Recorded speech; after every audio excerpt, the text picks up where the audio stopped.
Welcome back to my channel Edify.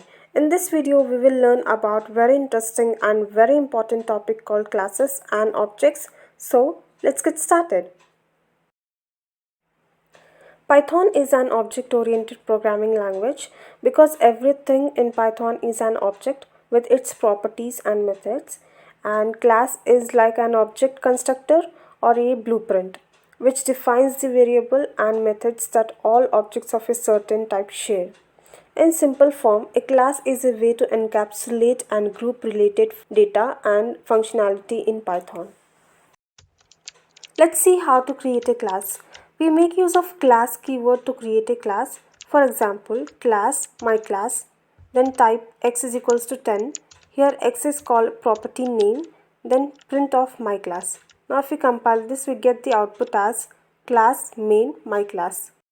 Now let's create an object. Since we created a class called my class, now we can use my class to create objects. So under this line, create an object named a1 and print the value of x. That is a1 is equals to my class constructor, then print of a1 dot x. Now if we compile this, we get the output as 10. So this is the simplest form of classes and objects, but to understand the real meaning of classes, we have to understand the built-in function called init function. All classes have a function called init function which executes when the class is initiated. We use init function to assign values to object properties or other operations that are necessary to do when object is created. Here the object properties refers to the data structure, data type and more. Let's create a class called city, then def init of x, name, code. Here x is a parameter refers to the instance of the class being created. It is used to access attributes and methods. It does not have to be x, you can use any word to refer it, such as x.name is equals to name, x.code is equals to code. Then a1 is equals to city of Bangalore, any code you want. Let's type 560080, then print of a1.name, then print of a1.code. Now if we compile this, we get the output as Bangalore, then 560080. Similarly, we have the string functions here. This function controls what should be returned when the class object is represented as a string.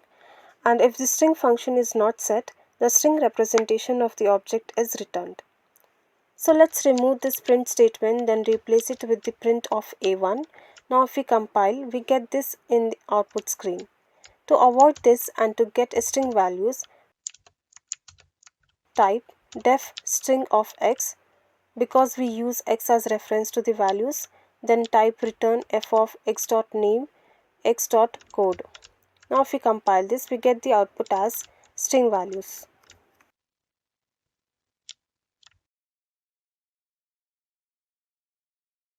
When we talk about object methods, object can also contain methods.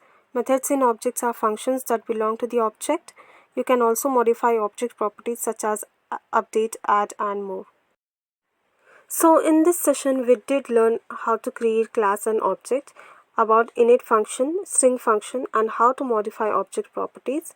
I have provided the links of video where I have explained the related concepts in detail. If you guys want to review the videos, you can navigate through the links provided.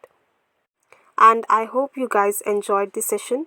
Please subscribe to my channel Edify and hit the bell icon for more such updates.